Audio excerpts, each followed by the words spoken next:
you need to see what the ripple tank experiment looks like before you actually build it in class. So this is what the ripple tank experiment will look like. You will get the instructions on how to build this from the equipment. Now, there are some main parts of this. We have the stroboscope unit, which is the thing at the top, which is suspended at the top there. You have what's called the vibration generator. That basically causes the waves to be formed in the ripple tank. You have a shallow tank where the water is. The water will be fitting in there, and the vibration generator will be attached to this dipper here, which will make ripples in the water. The dipper is there, and also when you've finished, you have this drainage tube with a clamp. Now we're going to look at a little more detail in what the stroboscope unit looks like.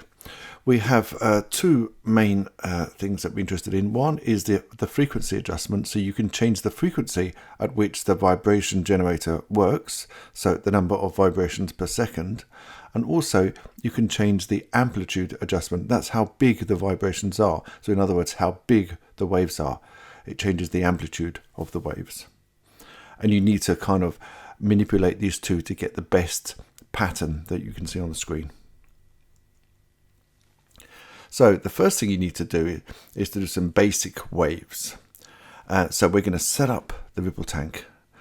We use the long dipper. You see below here you have mini dippers there, and you basically put this plain piece of plastic underneath, so it makes one continual dipper.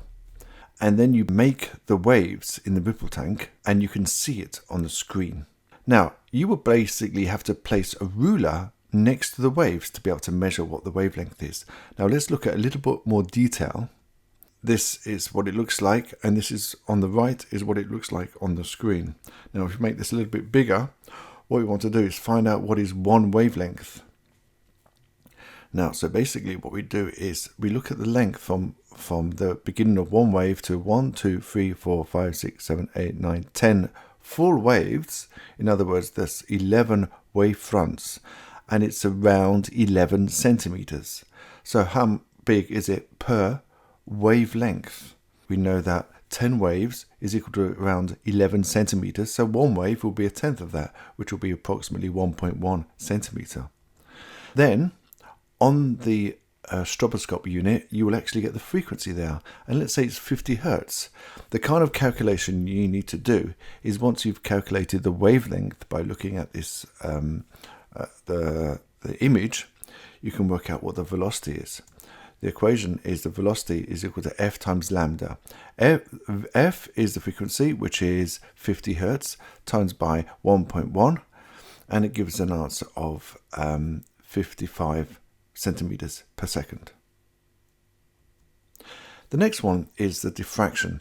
In this case, we have the plain dipper as before, the long flat dipper, and then we set up a barrier, basically two barriers with a gap between them here.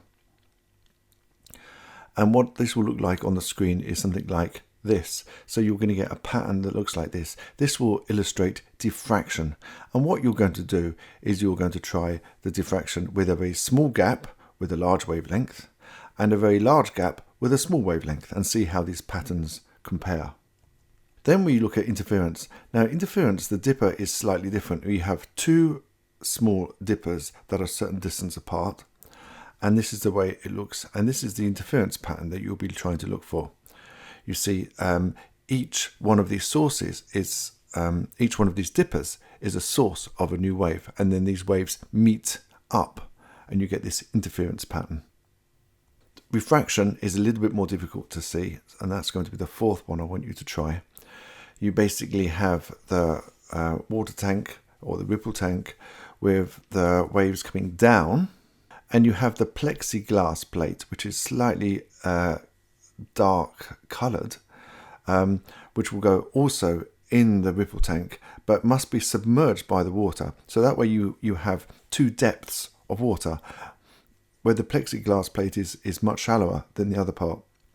And then you're going to get a pattern that looks a bit like this. So you can see here is where the waves will move in the deep water, and this is where they will move in the shallow water, and see if there's something different there.